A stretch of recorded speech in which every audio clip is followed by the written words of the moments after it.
ko sa'yo inamin yung pagkakamali ko na ang kamali ko lang, hindi ko nasabi sa'yo na labhan kasi nawala sa isip ko.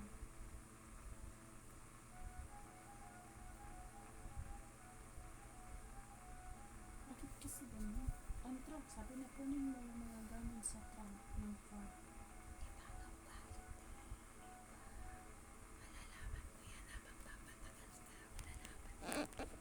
Ano iba?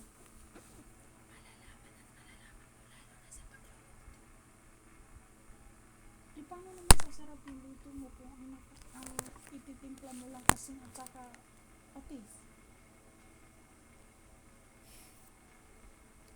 Wait lang.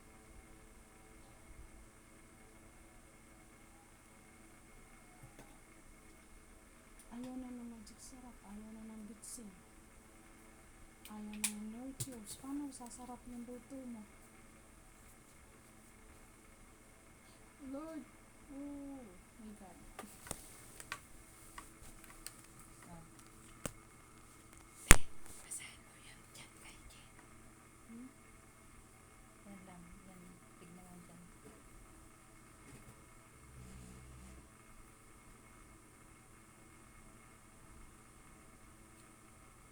Yung chat mo.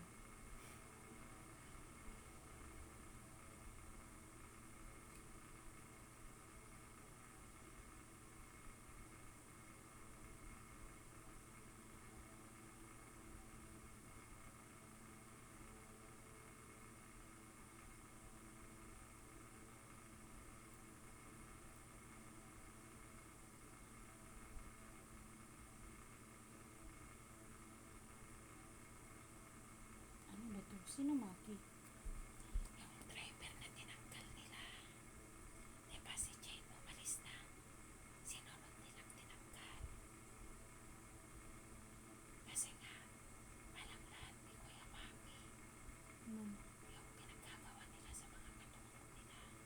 Kung yun kasing gagawin niya, wala talaga. Kaya parang hindi na pinirmahan yung truck, kontrata ko. Alam na alam nila. Hindi pa pirmado yung kontrata ko. Ako man din, hindi pa.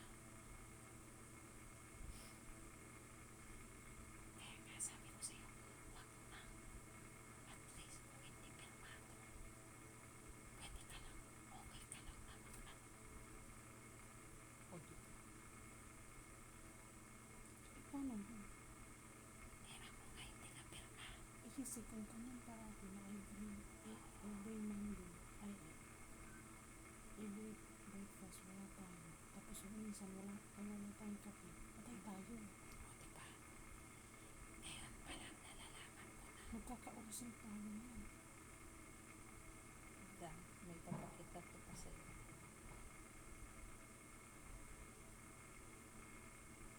Hindi ko alam kung nag-delete ko.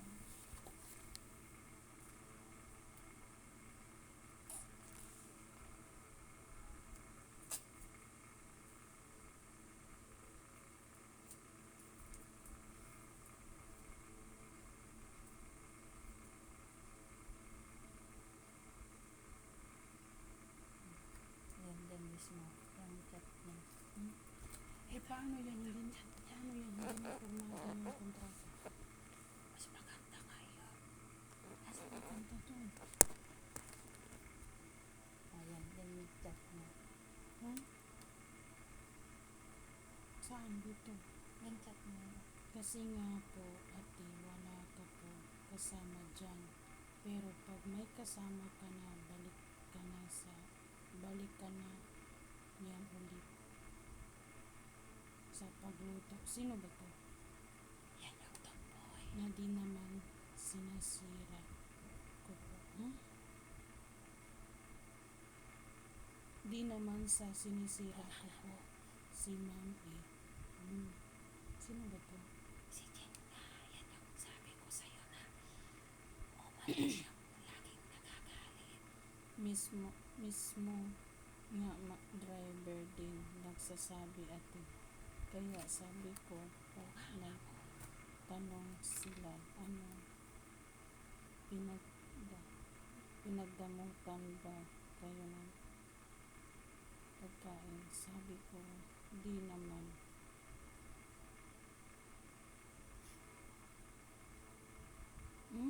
Di ba pinagsasabihan na kita noon? Kapag nagagalit si Ma'am, huwag kang magdabog kasi makikita. Nagdadabog ba siya? Ano, pag ano, yung kunwari sasabihin sila na, Jen, maglinis kayo ng ganito. Di ba may ginagawa ka? Maglinis kayo ng ganito ng sabi niya. Ganun siya na nagsasalita. Ganun siya. Lagi. Ganun siya. Eh ako kasi, pag alam kong matagal siya, kunwari ikaw matagal, lahat ng utos mo sinusunod ko. Hindi ako umiimik. Lahat ng utos niya sinusunod ko. Kasi Bakit siya nang utos? Katulong din siya. kasi ang iniisip ko, anak ko. Pag nawalan ako ng trabaho, sana ko mag-ano. Kahit sabi mo pa na agency ang in-applyan natin, nag-apply tayo agency. Ang pinupunto ko lang, ayaw ko kasing masira yung pagsasamahan namin bilang katulong ni Jane. Kaya lahat ng utos niya sinusunod ko. Pero nakikita sa CCTV na pag umaga na, natapos na nang magligpit ko, nagse-cellphone na siya. Habang nagliligpit, kabidyo ko yung jowa. Baka tapos na din niya ang ano. Ayaw ni Ma'am na nagse-cellphone. Kaya nga sabi niya, sana hindi katulad ni Jen na nagse-cellphone. Dapat mag-cellphone lang pag wala ng trabaho. Nagsiselfon ka. Kahit ikaw, nagsiselfon ka naman. Yan nga. Gusto niya nga yung mag-cellphone lang pag walang trabaho. Pagtapos na yung trabaho. Yun nga, di ba? Eh paano kung emergency? Diba? Emergency sa pamilya mo, emergency. Katulad sa akin pa, emergency yung sa office na tinatawagan ako. Diba? Ang gusto kasi niya, pagkahapon na walang hawak-hawak na cellphone. Eh, paano Ma'am masasagot? Kaya nga, pag nagtatrabaho tayo sa taas, tapos nagchat-chat siya, paano natin masasagot, diba? Kung hindi natin kukunin ang cellphone sa taas. Diba? Kaya nga tumawag sa telephone na yun kasi hindi daw nare-reply yan. Nare-reply ko. Diyan ka lang ako, hindi nag-reply kasi, diba, inaayos ko yung damit. Yung damit na nilagay ko dyan. Diyos ko. Diba, alam mo na ugali niya, hindi ako nagsabi sa'yo. Nakikita sa dalawang mata mo. Kasi, ako, pag alam ko yung nadalang gamit, halimbawa, 3 uniform yun. So, alam ko. Ako kasi, Never na ako. may pagkahulyanin kasi ako dahil kahapon. Di ba ang sinabi ko lang, Hindi ko ibaba. kasi nakita kung 3 ba ang dala niya o 2. So, hindi, ang expect ko lang is yung nandun sa trunk. Alam mo na ngayon, anong ibig sabihin? Tapos ako, kasi hindi ko daw, naubusan ako ng IQ kanina. Tahimik lang ako. Ganun talaga, pag kami dito, nagsosorry na lang. Automatic ako nagsorry. Sabi ko, alam na akong ginawang mali. Napaisip talaga ako. Wala naman akong ginawang mali eh. Sabi niya, Andyan yung CCTV, kaya huwag maingay. ang sabi niya, kunin mo yung mga gamit ng bata at saka yung grocery sa trunk. So yung trunk lang ang binuksan ni sir. Wala talaga doon kasi kahit si sir, tinanong ko kung meron pa ba natira. Ang iniwan ko lang doon kasi is yung nakabox na mabigat na.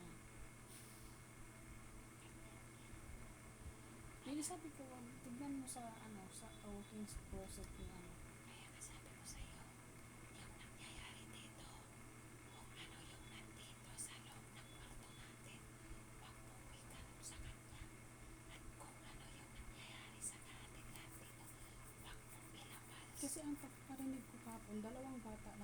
diretso.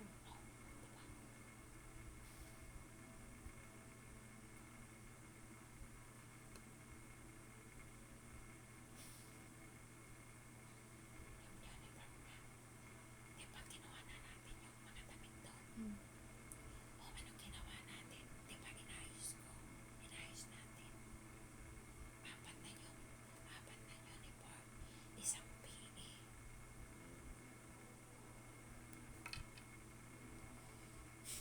Itatawa na lang na. Kaya nagugulat ako. Tapos sabi niya, lahat na lang daw ng ano, sinisisi mo sa kasama. Sinisi ko sa'yo. Hindi naman na. Ang sabi nung unang dating mo, i-train kita, i-train.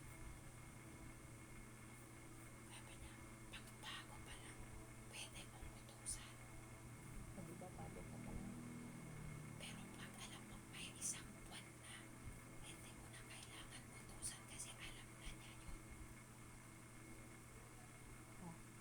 Ewan ko, kasi sa amin sa ibang bansa, hindi, kung ano yung schedule na work mo, yun lang yung work mo. Ayan nga. Eh kung sinabi niya sana wag mo nang i-train kasi ano yan, okay naman yan. Hindi naman kita i-train.